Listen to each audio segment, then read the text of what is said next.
ایک یہ کہتے ہیں کہ بستر پہ بعض اوقات کوئی ناپاکی وغیرہ لگ جاتی ہے اور خشک ہو جاتی ہے بالکل، تو کیا ہم اس پر بیٹھ کر قرآن عظیم پڑھ سکتے ہیں؟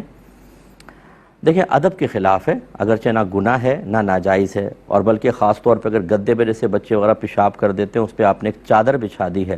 اور وہ اتنی موٹی چادر ہے کہ اس سے نیچے کا کچھ بھی نظر نہیں آ رہا، تو اتنی جب ایک تہہ اوپر آ جاتی ہے تو اس کے اوپر تو بیٹھ کے آپ بلا کراہت نماز پڑھ سکتے ہیں۔ اگر تھوڑی بہت کراہت ہوگی، جس کو آپ مکروہ تنزیہی کہتے ہیں، آپ صرف قرآن پاک کی تلاوت کرنا چاہ رہے ہیں، تو وہ صورت ہوگی کہ چادر وغیرہ کوئی نہ ہو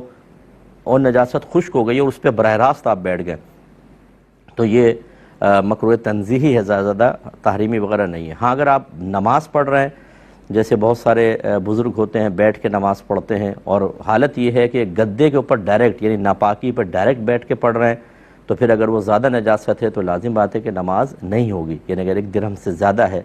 درہم کی مقدار آپ کو بتائی تھی، جو لیکوڈ ہوتی ہیں جیسے پیشاب وغیرہ، وہ ہتھیلی کی گہرائی کے برابر اگر ہوں تو 1 درہم ہے۔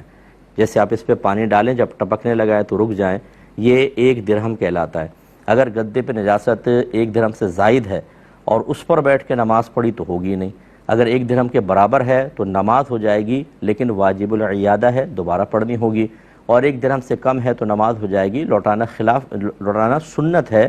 نہیں بھی لوٹایا تو کوئی مسئلہ نہیں ہے۔ لیکن اگر یہ حضرات بھی اس گدے پہ چادر بچھا دیتے ہیں اور پھر چادر پر بیٹھ کے نماز پڑھتے ہیں تو نماز ہو جائے گی۔